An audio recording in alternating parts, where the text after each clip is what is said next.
Welcome back to Warpaint TV, December 2nd, 2009. Once again, I'm Shane Williams. And I'm Pat Clifton. And we are at Arrowhead Stadium with news directly from the Kansas City Chiefs practice facility. Patrick, let's get right to it. The hot topic on the WarPaintIllustrated.com's forums is from one of our own, Clayton Windler, with his column that Matt Cassel is not the quarterback of the Chiefs' future. He's not as good as the hype that he has been hyped to come here as being the man.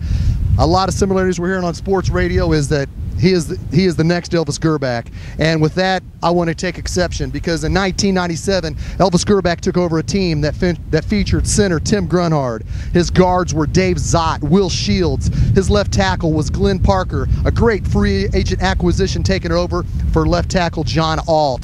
Elvis Grbac's fullback was Kimball Anders, who was on his way to his third Pro Bowl. His running back was Marcus Allen. His tight end was #1 draft pick Tony Gonzalez. His wide receiver was Andre Rison, who had a Pro Bowl season in 1997, Elvis Grbac's first season. Elvis Grbac played 8 games that season. He was 6-2 as a starter. He came in the playoffs and folded, and under the face of adversity. Elvis Grbac's offensive coordinator that year was Paul Hackett, who was in his 5th tenure as offensive coordinator as the Kansas City Chiefs. Elvis Grbac took over a team. He took over a team that had a defense that got him the ball consistently. Those comparisons to Elvis Grbac as Matt Cassel, it borderlines on, to me, insanity. Matt Cassel takes over a team in disarray. His offensive coordinator was fired the third preseason game. I think you know what I'm getting at. The question after you, Patrick, is it fair to make the assessment, the comparison, that Matt Cassel is an Elvis Grbac? Not remotely. It's not fair at all for a lot of reasons. You look at time. You know, Elvis Grbac had the time. They gave him the time. They gave him a couple years to see what he was worth. Matt Cassel hasn't had that time yet. Secondly, you know, Matt Cassel proved he was something before he got here. He proved last year at 11-5 record with the Pats that he was a pretty good quarterback. And everybody said, oh, well, he took it a team that was went 18-1, or went 18-0 in the regular, 17-0 and 16-0 in the regular season, 18-1 if I'm correct.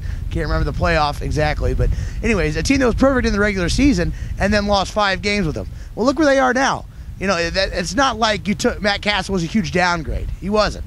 He won games last year. The Patriots this year have 4 or 5 losses off the top of my head. I'd have to look up the record. But, you know, Matt Cassel was a winning quarterback last year. He proved when he has people around him, he can win.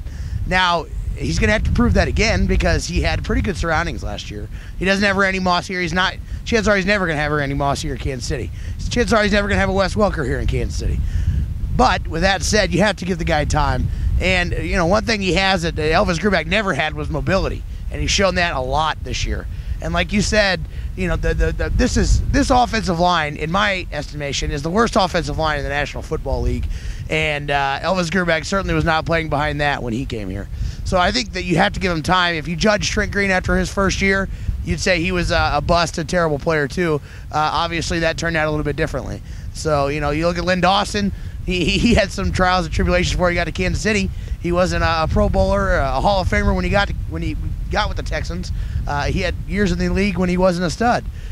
So you've got to give him time. Got to give him time to gel with his teammates and give this whole organization time to put the pieces around him to see what he's got.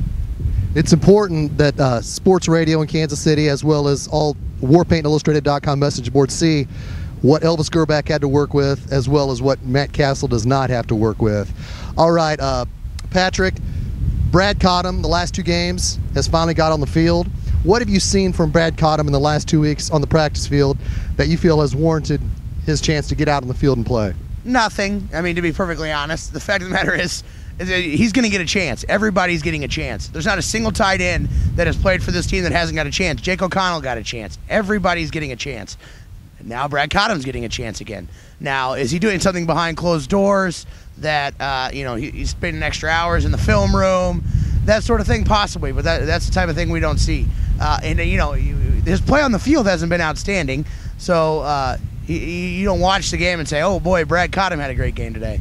So he's done nothing on the practice field, to my naked eye, that you could point out and say, well, this guy's really got things going in the right direction.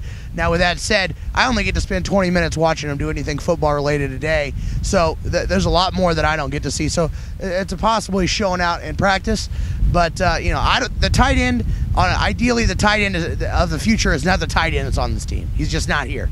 Now, Todd Haley has a history of not using his tight ends in the way Kansas City's been used to Tony Gonzalez being used in the past. So, he might want a primary blocker who every once in a while can go down the seam and catch a pass. And if that's what he wants, then he might have that guy here.